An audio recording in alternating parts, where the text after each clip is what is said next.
Zac, when you first saw the first part of the block run, did you have an immediate fear of dread, or did you just kind of watch the play itself out? No, it's not a great feeling. First of all, that's something that can't happen. But fortunately, I guess I could say luck went our way on this one. And so good job by Muma there, collecting the ball and giving us another chance at it and taking advantage of it. It was a tough sequence of events leading up to that itself.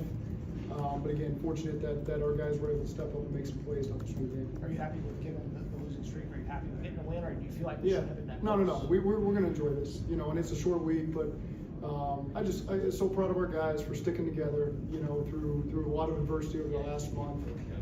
Hadn't had this feeling in a while, so we're going to enjoy it for the 4 hours we get to enjoy it before we get back to work tomorrow and get ready for Tennessee. But again, proud of the guys. The way that they've responded with every practice, every rep, every meeting has been like a team that's in the mix, in the hunt. All the things we expected to do, and so glad that they were rewarded with this one tonight. I know you've maintained the stance that nothing Jamar does surprises you, but just another dominant performance for him. What did you just think can't get about him the ball his- enough. We got it to him 14 times, and it feels like you can still try to get it to him more, right? And we do, trust me. But just in those moments, sometimes you just try to keep it simple and get playmaker right at the ball and it paid off for us. Another game, Zac, where it underscores the toughness of Joe Burrow in the pocket.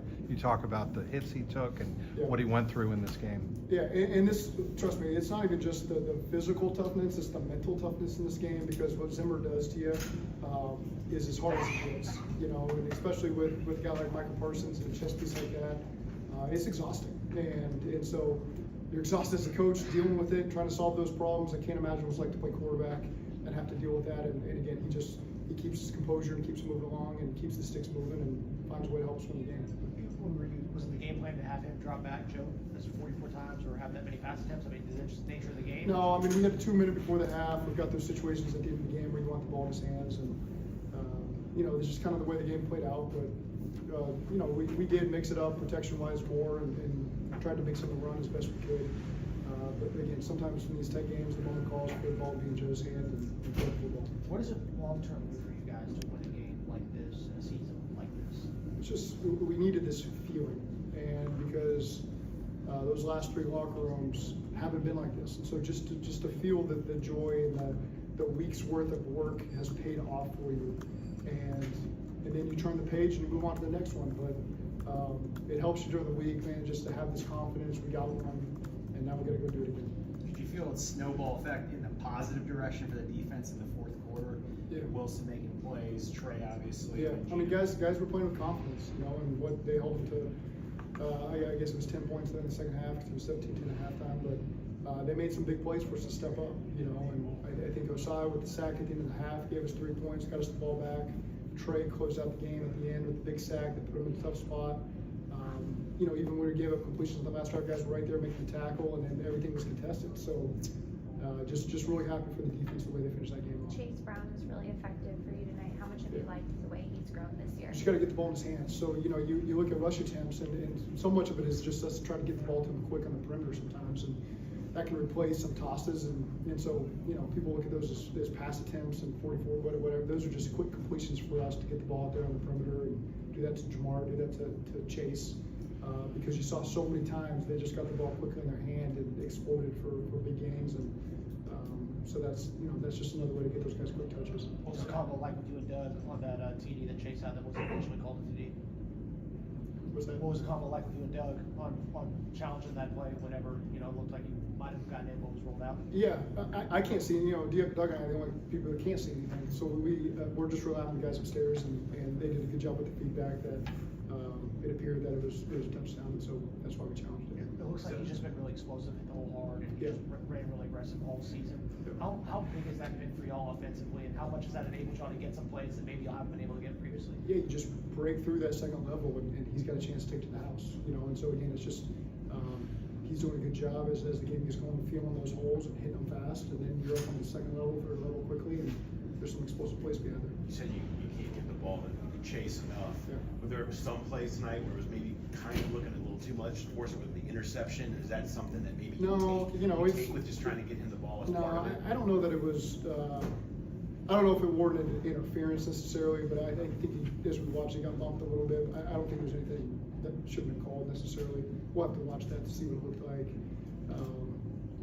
But no, I mean, we're gonna try to keep getting the ball, and I'm never gonna feel like it's too much. What were they doing to make that such an obvious game plan outside of, you guys could move Jamar around obviously and find ways to get him open, but were they doing something that you felt like that was where you just keep hammering over and over again?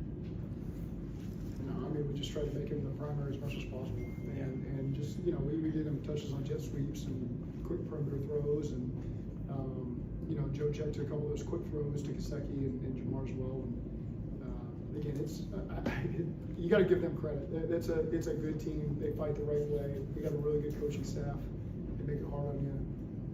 Got so much respect for Mike Zimmer, and I mean, it's exhausting. It's exhausting during the week, getting ready for him, it's exhausting during the game, playing against them, and just happy we ended up on top. Were there any conversations, Zach, with Joe when he got dinged up, face masked, and put that sleeve on his left knee? Were any conversations there? Don't ask questions you don't want the answer to. I guess Muma gets a game ball, I guess.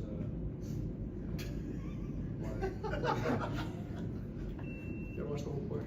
Zach, you said last week that you thought the Monday Night Football environment, everything that comes with that, could be a good thing for you guys. Other than, the reward that the players have for the work they put in, like you were talking about, you feel like you conveyed anything meaningful about what this year's team is about? Well, I think just it's an opportunity for the world to see that we're going to keep fighting. And this is who we are. And got a chance to stow that at times in all three phases. And so when the Bengals walk on the field, you're going to get our best shot. And happy that we got a win. But again, now it's a short week, and we're certainly not going to overlook the team we're about to play. I got a lot of respect for Tennessee, and so we got to turn the page very quickly and get ready for these guys. Zach, what did it say though? Muma did look like he gave up the block punt, but then he fought his way back downfield to get around the ball.